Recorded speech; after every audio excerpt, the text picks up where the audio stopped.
नमस्कार बच्चों, श्री अग्रसेन कन्या पीजी कॉलेज हिंडौन सिटी के डिजिटल प्लेटफॉर्म पर आपका स्वागत है।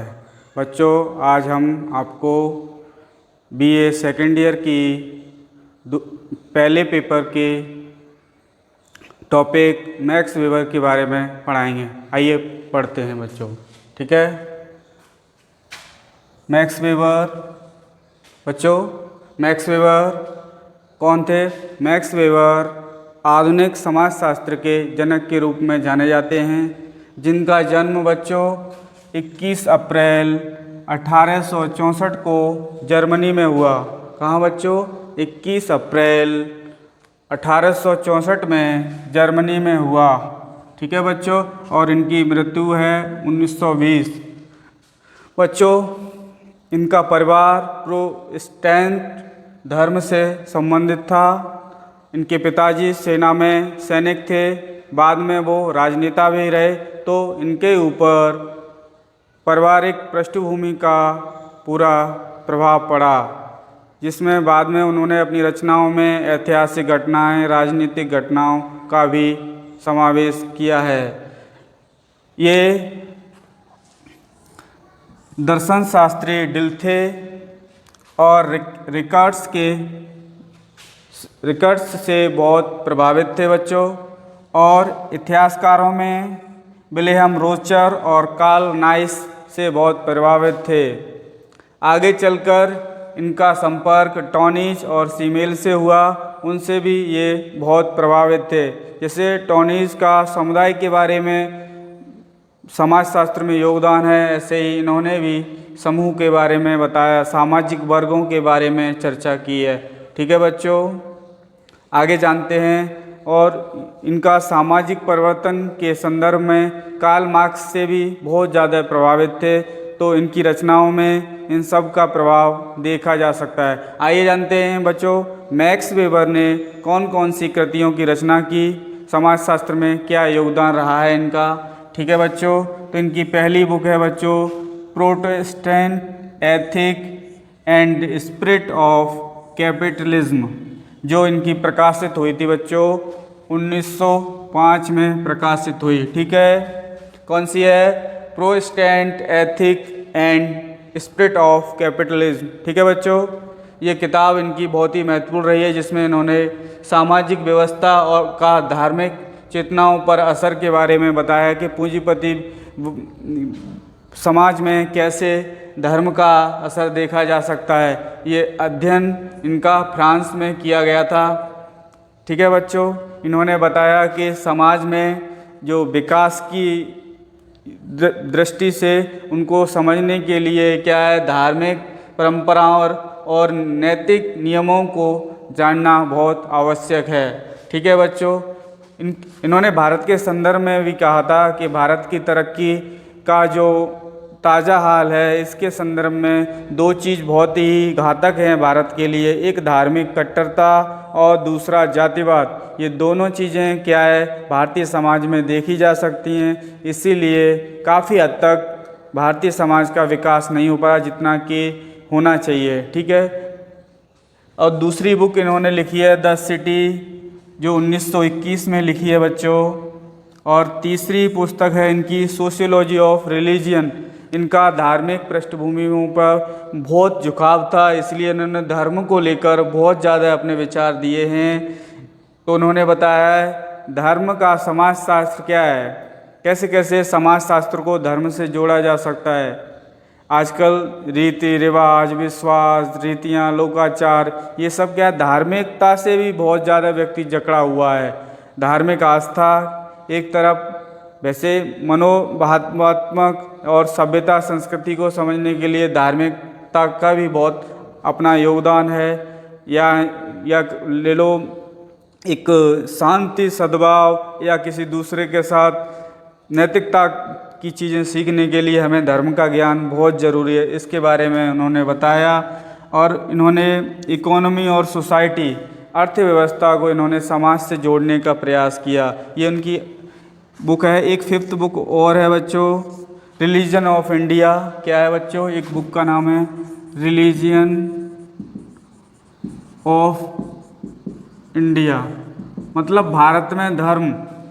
ये किताब भी इन्होंने लिखी है। एक लिखी है रिलीजन ऑफ चाइना। इस तरह से इन्होंने बहुत सारी किताबों के बारे में लिखा है, जिससे इनके समाजशास्त्रीय प्रभाव को देखा जा सकता है कि इनका योगदान कितना महत्वपूर्ण रहा होगा बच्चों।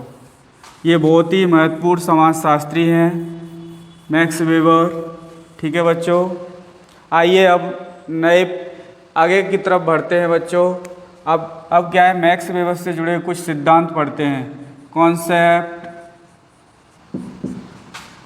रिलेटेड मैक्स वेबर, इन्होंने कुछ सिद्धांत दिए हैं बच्चों जो बहुत ही वर्तमान समाज में भी प्रासंगिक हैं। जब उन्होंने दिए थे तब तो प्रासंगिक थे ही, आज के वर्तमान समाज में क्या है, इनके सिद्धांत बहुत ही प्रासंगिक हैं। ठीक है बच्चों, चाहे वो ब्यूरोक्रेसी को ले लो, चाहे और भी हैं। तो इनका पहला जो बच्चों सिद्धांत है तो इन्होंने दिया है सामाजिक क्रिया। बच्चों ये सामाजिक क्रिया हमने प्रीवियस ईयर में फर्स्ट ईयर में बताई थी आप लोगों को। क्या बच्चों, सामाजिक क्रिया के बारे में हमने फर्स्ट ईयर में भी आपको बताया था। अब आप सेकंड ईयर में आ गए हो तो एक बार नए सिरे से फिर इसको समझने का प्रयास करेंगे। ठीक है बच्चों, इसको बोलते हैं सोशल एक्शन। क्या बच्चों, सोशल एक्शन, इट मीन्स सामाजिक क्रिया क्या होती है। इन्होंने बताया है, जब समाजशास्त्र की परिभाषा दी है तो बताया है कि समाजशास्त्र क्या है, विवेचनात्मक क्रियाओं की समझ ही क्या है बच्चों, समाजशास्त्र है। कैसी, अंडरस्टैंडिंग लेवल क्या है, विवेचनात्मक, उसकी समझ कितनी है हमें, वो क्या है, समाजशास्त्र है। ठीक है बच्चों, तो इन्होंने बताया है सामाजिक क्रिया के बारे में, ऐसी क्रियाएं जो समाज को समझने और व्यवहार करने का ज्ञान देती हैं, वो क्या कहलाती हैं बच्चों, सामाजिक क्रियाएं। जैसे मैं तुम्हें एक एग्जांपल बताता हूँ।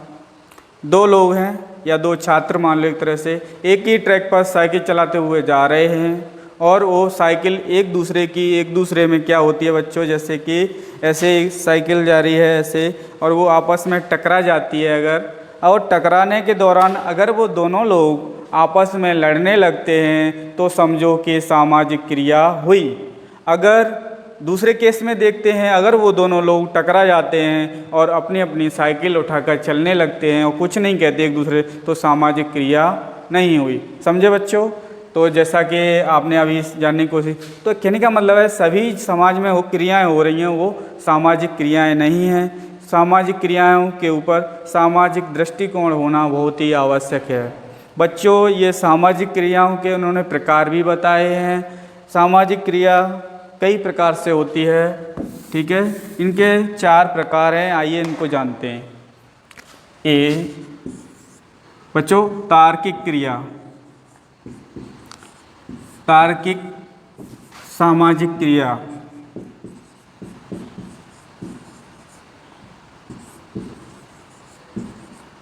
या ऐसे बोल सकते हैं इसको राशनल सोशल एक्शन भी बोल सकते हैं बच्चों। क्या बोल सकते हैं, राशनल सोशल एक्शन। ठीक है बच्चों, तार्किक सामाजिक क्रिया का अगर हम एग्जाम्पल लेते हैं, जैसे कि आज का आधुनिक समाज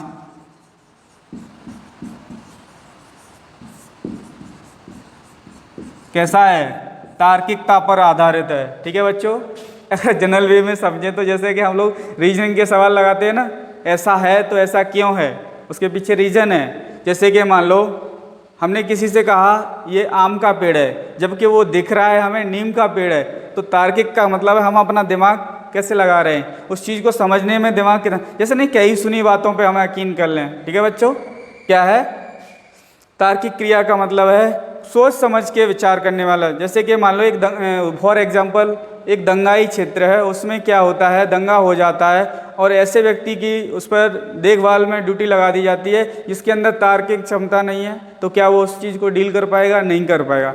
डील करने के लिए क्या चाहिए, हमें लॉजिकल थिंकिंग चाहिए, रैशनल थिंकिंग चाहिए। ठीक है बच्चों, तार्किक रूप से समझ गए, मतलब खुद स्वयं डिसीजन लेना, खुद विचार विमर्श करना, यानी किसी दूसरे व्यक्ति की सुनी सुनाई बातों पे हमने जैसे उसने कहा और हमने वैसे ही मान लिया, तो ये तार्किकता नहीं हुई। तार्किकता का मतलब है हम उस पर विचार करें तब कोई निष्कर्ष पर पहुँचे। ठीक है बच्चों, तो इस तरह से हमने क्या जाना अभी, तार्किक क्रिया और उसका एग्जाम्पल।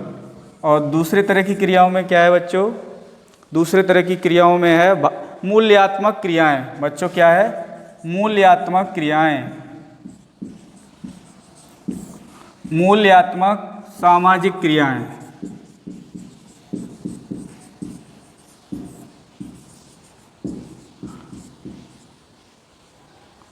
मूल्यात्मक सामाजिक क्रियाएं, ये कौन कौन सी होती है मूल्यात्मक सामाजिक क्रियाएं बच्चों?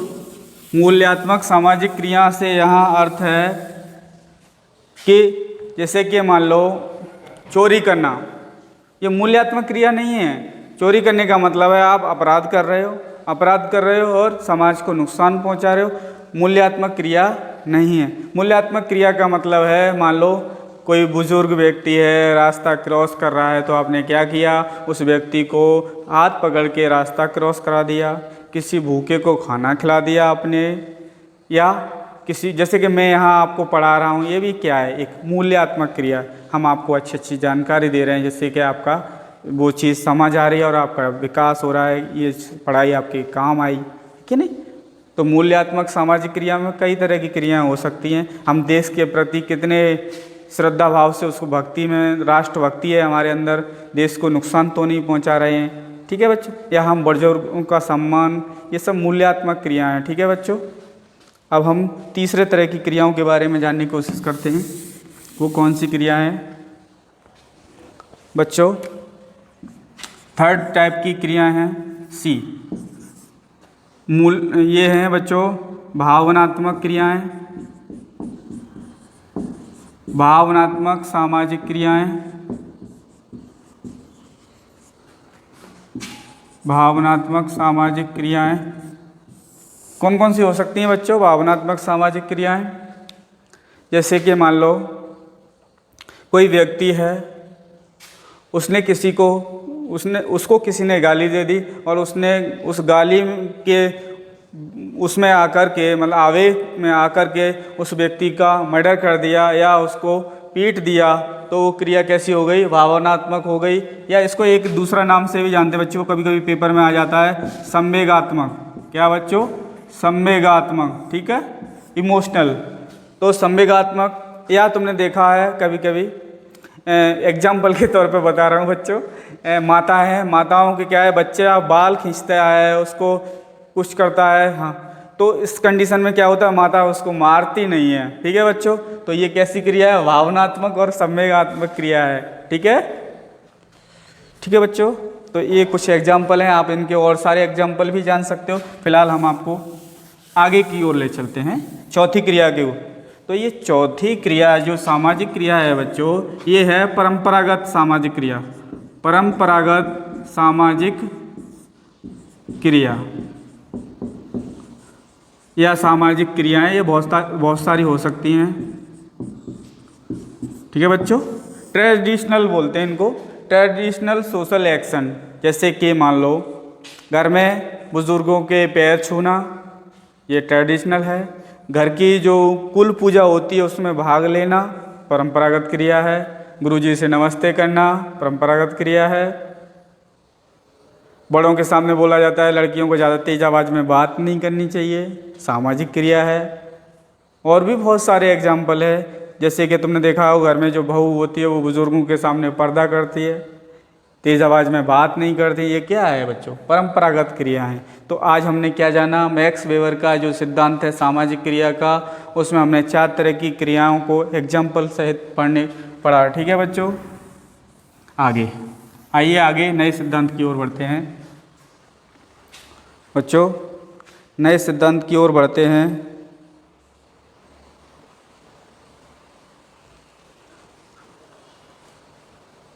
एक सिद्धांत दिया है इन्होंने, वर्स्टेहन अप्रोच। ये कभी कभी 1 नंबर में पूछ लिया जाता है। जो वर्स्टेन है,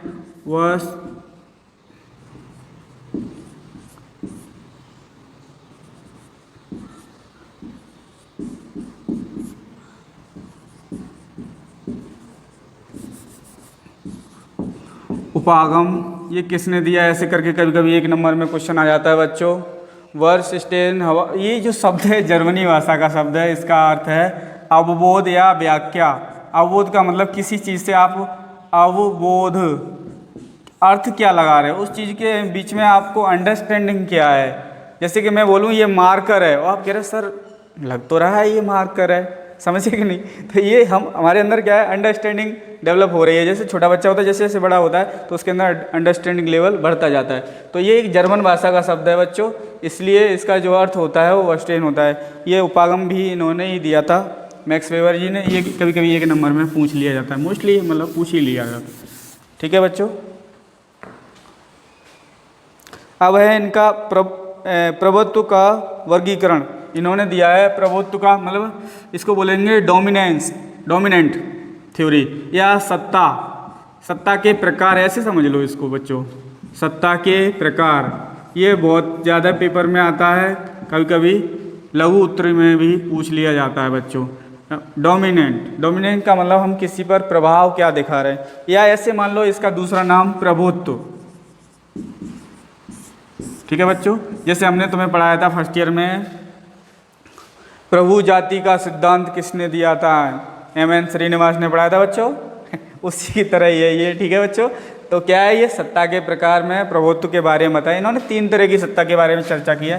कितना, 3 टाइप, 3 प्रकार की सत्ता के बारे में बताया है। इनका पहला प्रकार की सत्ता है बच्चों कानूनी प्रभु सत्ता। फॉर एग्जाम्पल के लिए इसको देखते हैं, कानूनी प्रभु सत्ता। कानूनी प्रभु सत्ता में क्या है बच्चों, जिस व्यक्ति के पास जितनी पावर होती है वो उसका समाज को डील करने के लिए उतना ही यूज़ करता है। चाहे वो ले लो हमारे देश का मुख्य न्यायाधीश हो, CJI। कौन है बच्चों CJI? अरविंद बोबड़े। ठीक है बच्चों, सुप्रीम कोर्ट के। तो उनके पास क्या है, कानूनी सत्ता है। कानूनी सत्ता में ये भी होता है, जैसे कि मान लो फॉर एग्जांपल ले लो कि 21 साल का लड़का और 18 साल की लड़की शादी के योग्य हैं। ये भी क्या एक तरह से कानूनी सत्ता ही तो है। मतलब हमें कानूनी राइट कितना, जैसे कि संविधान ने हमें कितने अधिकार दिए हैं, ये सब किस तरह की सत्ता आ जाती है, कानूनी सत्ता। समझ गए कि नहीं बच्चों। कानूनी सत्ता किसी के पास नहीं, जिस अधिकारी को दी होती है, जैसे कि मान लो कोई DM है जिले का, उसको भी तो कानूनी सत्ता मिली हुई है। एक आधिकारिक तौर पर उसको क्या उसके लिए नियुक्ति दी गई है। ठीक है बच्चों, ये कानूनी प्रभु सत्ता हो गई। कानूनों की एक व्यवस्थित श्रृंखला, उसके आधार पर जो उनको अधिकार दिए हैं उसका क्या है वो प्रयोग करता है। ठीक है बच्चों। एक है परंपरागत सत्ता। क्या बच्चों, परंपरागत सत्ता।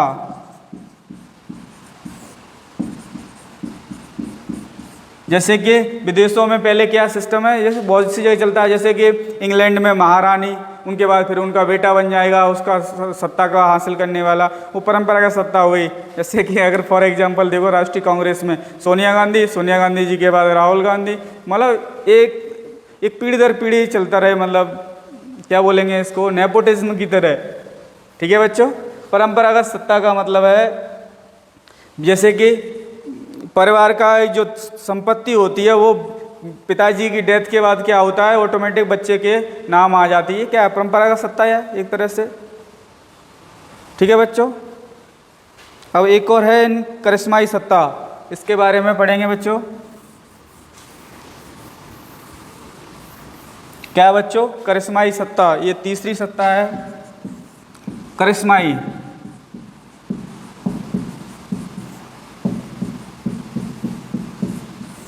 करिश्माई सत्ता का मतलब है, जैसे महात्मा गांधी का नाम ले लो आप इसमें फॉर एग्जांपल, महात्मा गांधी।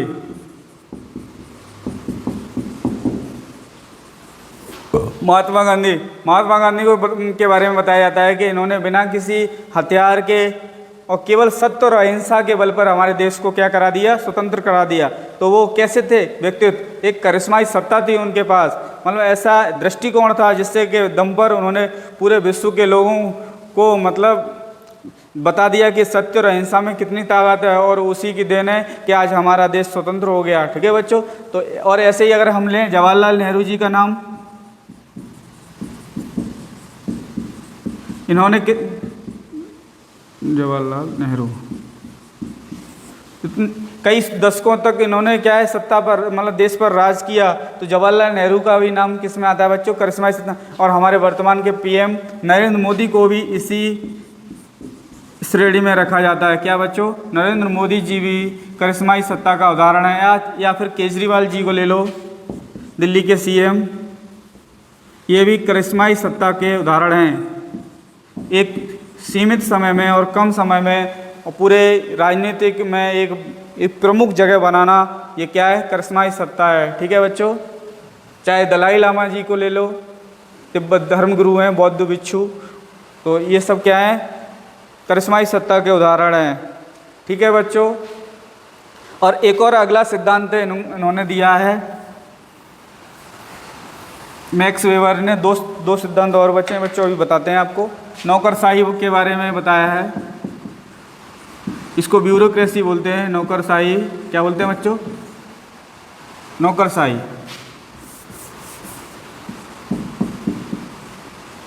नौकरशाही या इसको हिंदी में बोलते हैं लाल फीताशाही।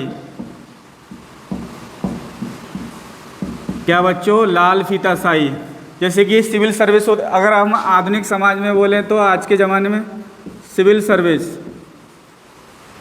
आप अच्छे से बच्चों परिचित होंगे सिविल सर्विस के बारे में भी अच्छे से। इसकी पूरी व्यवस्था के बारे में और सिद्धांत के बारे में, इनकी व्यवस्था के बारे में किसने बताया है? मैक्स वेबर जी ने बहुत अच्छे से बताया है। जब हम डीपली इसके बारे में पढ़ाएंगे तो आपको इसकी सारी व्यवस्थाएं क्या हैं, विशेषताएं, कैसे कैसे ये ब्यूरोक्रेसी काम करती है, इसका संरचना क्या होती है, स्ट्रक्चर क्या होता है, इनकी नियुक्ति कैसे होती है, इनकी कार्यप्रणाली क्या है, इसके बारे में हम पढ़ेंगे जब क्लास में आपको डीपली पढ़ाया जाएगा। ठीक है। और एक और सिद्धांत इन्होंने बताया है बच्चों, क्या बताया है? इन्होंने एक और सिद्धांत बताया है, क्या? आइए जानते हैं। नौकरशाही और एक और दिया है बच्चों आदर्श प्रारूप। आदर्श प्रारूप क्या बच्चों? आदर्श प्रारूप भी एक सिद्धांत दिया है इन्होंने, आइडियल टाइप बोलते हैं जिसको। और एक लास्ट दिया है इन्होंने धर्म पर विचार दिए हैं अपने। धर्म पर विचार मतलब अपनी पूरी दृष्टिकोण बताया है धर्म पर, कैसे कैसे उन्होंने इंडिया के संदर्भ में, चाइना के संदर्भ में। अब थोड़ा आइडियल प्रारूप के बारे में जान लेते हैं। आइडियल प्रारूप का मतलब है एक आदर्श चीज़, एक मॉडल।